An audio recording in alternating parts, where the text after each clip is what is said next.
আসসালামু আলাইকুম। অবশেষ বাংলাদেশের একজন উপদেষ্টা মারা গেলেন। ইন্না লিল্লাহি ওয়া ইন্না ইলাইহি রাজিউন। উপদেষ্টা হাসান আরিফ তিনি মারা গিয়েছেন। তিনি ২টি মন্ত্রণালয়ে দায়িত্ব পালন করেছিলেন। একটা বেসরকারি বিমান পরিবহন ও পর্যটন মন্ত্রণালয় এবং দ্বিতীয় নম্বর হচ্ছে ভূমি মন্ত্রণালয়ের উপদেষ্টা হিসাবে দায়িত্ব পালন করেছেন। উপদেষ্টা গত শুক্রবার বেলা ৩টার দিকে রাজধানীর ল্যাব ৮ হাসপাতালে হৃদরোগে আক্রান্ত হয়ে ইন্তেকাল করেন। হাসান আরিফের বয়স হয়েছিল ৮৫ বছর। গত ৮ই আগস্ট গঠিত অন্তর্বর্তী সরকারের প্রথম স্থানীয় সরকার পল্লী উন্নয়ন ও সমবায় মন্ত্রণালয় এবং ভূমি মন্ত্রণালয়ের উপদেষ্টার দায়িত্ব পেয়েছিলেন হাসান আরিফ। পরে তাকে ভূমি এবং বেসরকারি বিমান পরিবহন ও পর্যটন মন্ত্রণালয়ের দায়িত্ব দেওয়া হয়। হাসান আরিফ সুপ্রিম কোর্টের জ্যেষ্ঠ আইনজীবী ছিলেন। তিনি ১৯৭০ সালে থেকে আইন পেশার সাথে জড়িত ছিলেন।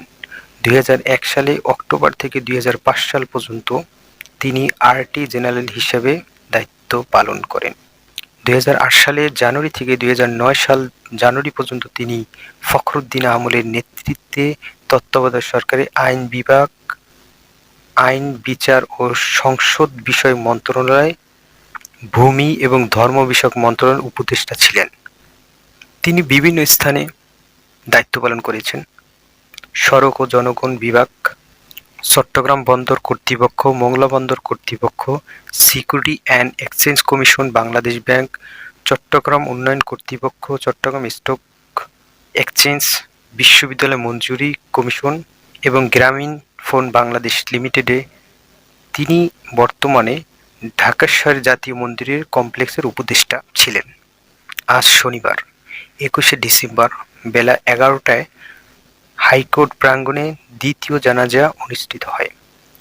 এর আগে ২০শে ডিসেম্বর রাতে ধানমন্ডি ৭ নম্বর জামে মসজিদে অনুষ্ঠিত হয় প্রথম জানাজা। এরপরে তাকে মিরপুরের বুদ্ধিজীবী কবরস্থানে দাফন করা হবে। এ সময় অনেক উপদেষ্টারা উপস্থিত ছিলেন। তো সবাই ভালো থাকবেন, সুস্থ থাকবেন। আল্লাহ হাফেজ।